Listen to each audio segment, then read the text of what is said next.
Bem-vindos novamente ao nosso canal Não é Óbvio. E hoje vamos falar de um tema que é muito importante, nunca perde a sua relevância na discussão social. Vamos falar um pouco sobre racismo. A ideia aqui não é esgotar o tema, não é dar todas as respostas, dada a complexidade desse tema, mas algumas reflexões que podem nos levar a uma melhor compreensão do que significa e das repercussões desse fenômeno social. O racismo não é algo natural, não é algo como dado como definitivo na natureza humana. O racismo é, antes de tudo, uma construção intelectual, uma ideia construída pelos homens. Se olharmos no passado, podemos depreender algumas manifestações iniciais da construção dessa ideia, como no século XVIII, através de um zoólogo, médico e botânico sueco chamado Linné, que pretende distribuir as raças humanas em 4 setores.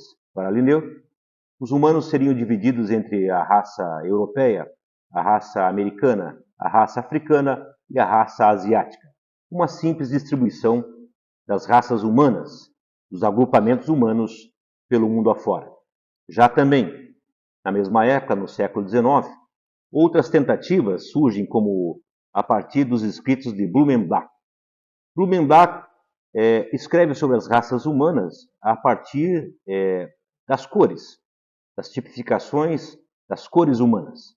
E aí é muito a ver com o que a gente ainda, na data de hoje, no momento atual, pensamos sobre raças humanas. Para este escritor, as raças humanas, os agrupamentos humanos seriam divididos em cores, entre os brancos, os negros, os amarelos e os marrons. Muito próximo do que ainda hoje pensamos, de alguma forma, como divisão humana.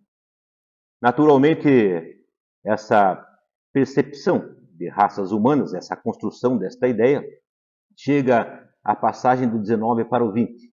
E aí sim, nós temos a construção de uma ideia um pouco mais radical, através de um escritor britânico chamado Chamberlain. Chamberlain escreve sobre as raças a partir de uma raça pura. Chamberlain acreditava que as raças tinham uma origem, um tronco originário, um tronco puro, o melhor da própria raça humana, a raça de todas as raças, que seriam os arianos. Essa ideia de uma raça branca ariana, que era o tronco, a matriz de todas as raças humanas, como a raça perfeita, a raça melhor, vai influenciar, por exemplo, o pensamento nazista. Em Chamberlain se constrói a ideia de que a história humana, a história da evolução humana, dos grandes feitos humanos, são feitos a partir de uma raça, onde os maiores avanços, as maiores conquistas advêm das raças, especialmente do seu tronco ariano. O tronco ariano como a melhor raça, o branco puro, a melhor raça entre todas as raças. Daí uma ideia de hierarquia racial que começa a surgir. Já no 19 também, há outras implicações que vão dar a este mito, a esta ideia da raça, uma concepção mais forte. Por exemplo, o pensamento positivista. O pensamento positivista que acreditava, através de Augusto Comte, que as humanidades ou as sociedades humanas caminham para um destino inevitável. Todas as sociedades caminharão para um ponto de evolução. Todas as sociedades evoluirão para uma forma ótima, para uma forma perfeita. E qual era a sociedade perfeita à visão de Comte? A sociedade europeia. Portanto, todas as sociedades inevitavelmente caminharão para esta evolução. Aliado a isto, a perspectiva do darwinismo. O darwinismo enquanto biologia, enquanto evolução das espécies, onde as espécies evoluem e as espécies menos evoluídas tendem a desaparecer, a se submeter. E daí uma percepção também do chamado darwinismo social. As sociedades, portanto, passam a deter agora um aspecto evolucionário. Aquilo que era estático, só uma classificação de divisões geográficas ou de cores humanas, passa a ser uma classificação dinâmica. As sociedades evoluem, há pessoas mais e menos evoluídas. Isso combina naturalmente no mesmo momento com o expansionismo europeu, o novo imperialismo europeu, a tomada de pontos na Ásia e na África especialmente. Contudo, nesta época, no 19, Você tem as complicações que vêm da própria ideia do iluminismo, da igualdade entre os homens. Você tem os reflexos da Revolução Francesa do século XVIII. Como então raças podem submeter outras raças, se os homens são todos iguais? Na combinação do darwinismo e do próprio positivismo, no sentido de que as raças evoluirão para uma forma perfeita, para uma forma ótima, ou seja, o modelo europeu, o europeu, como um cristão e como uma raça mais evoluída, assume a responsabilidade e a caridade de levar para as raças menos evoluídas o modelo de evolução, nem que para isso tenha que exterminá-las, nem que para isso tenha que submetê-las. Portanto, o que o europeu faz no seu expansionismo no século XIX é também, do ponto de vista econômico, mas com uma justificação moral, com uma justificação de uma ideia evolutiva e de uma obrigação moral no sentido de levar a evolução para todos. Portanto, esta ideia é uma construção. A raça é um mito construído. A raça não existe enquanto divisão humana. É claro que as pessoas podem acreditar em raças. É perfeitamente provável que isso possa acontecer. Mas aí o cidadão teria que ser um idiota, ainda que exista espaço para idiotas a todo tempo. Naturalmente que as diferenciações acontecem por outros motivos e não passam disso, apenas diferenciações. Não há como se obter, a partir desses pressupostos, a ideia de que a cor da pele, a origem das pessoas, em função disso, se possa existir uma diferenciação absolutamente cognitiva e moral. E é disso que se trata. No 19 para o 20, com as experiências, por exemplo, no próprio Brasil ou nos Estados Unidos, a marca que se busca dar na diferenciação racial, especialmente aos negros, é uma diferença cognitiva e moral. Ou seja, as raças que têm origem nesta hierarquia no seu ponto mais baixo, com uma ideia construída no século XIX, têm uma dificuldade ou uma deficiência do ponto de vista cognitivo e moral. Não à toa, no século XIX para o XX, nos Estados Unidos se cria um mito, por exemplo, do negro estuprador. O perigo do homem negro como um estuprador nato.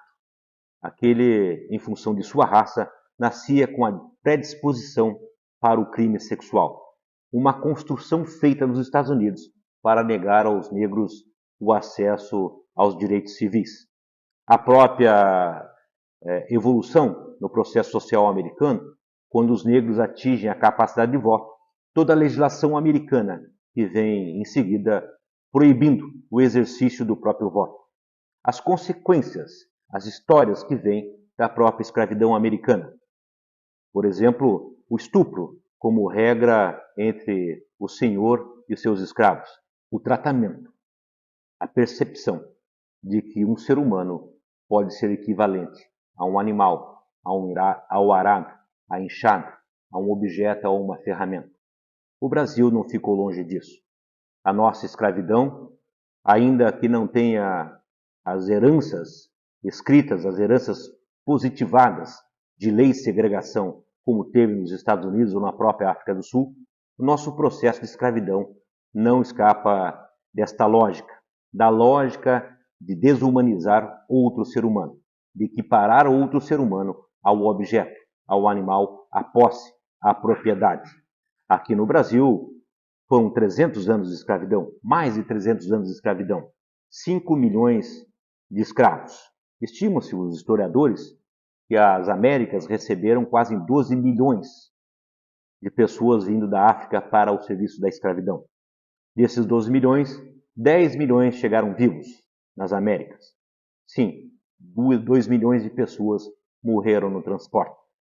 Desses 10 milhões que chegaram em todas as Américas, o Brasil absorveu quase 5 milhões, metade desse contingente de escravos. Isso cria, naturalmente, marcas numa sociedade que são absolutamente irrefutáveis.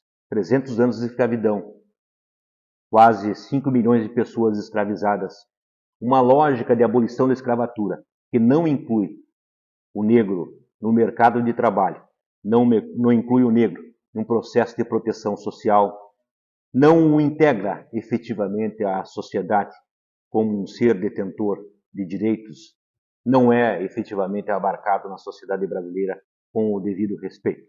As consequências disso se fazem até hoje. Nós nos pegamos todos os dias com ideias, com percepções ou com ações cotidianas que são absolutamente de um cunho racista e que não temos a percepção. São as dependências de empregado, são os elevadores de serviço, são as frases. Isto é coisa de. Você não é as minhas. Enfim, a nossa verbalização, a nossa forma de dialogar, nossa forma de se referir com depreciação a partir do ponto de vista do negro. Além de nossas estruturas completamente formadas nesse sentido. Basta olharmos para a divisão do próprio IBGE entre 50% a 56% do Brasil, dividido entre negros e pardos. Todavia, se olharmos para os tribunais, para os hospitais, enquanto médicos, para a própria cultura, a televisão, os apresentadores, as grandes posições em indústrias, as grandes posições de relevância social, veremos que essa estatística não se revela absolutamente verdadeira. Não é absolutamente verdadeira em relação à contingência, ao percentual de negros e pardos no Brasil. Portanto, tem que haver uma explicação para isso. Se você não é um eugenista, se você não acredita em raças, a explicação é absolutamente sociológica, é social. O processo de exclusão social, que ainda com seus avanços permanece no Brasil de uma forma absolutamente grave. É momento de repensarmos todo o nosso histórico, toda a nossa formação social e cultural para entendermos que não basta nós, como dizia Angela Davis, não basta ninguém apenas se declarar não racista. É preciso que todos tenhamos uma postura absolutamente antirracista, por dever moral, por dever humano e por obrigação enquanto brasileiros. Um abraço e até a próxima semana. Meu amigo, minha amiga, se você gostou desse vídeo, compartilhe, dê o seu joinha. Se não gostou, permaneça conosco. Nossa ideia é sempre levar a melhor reflexão.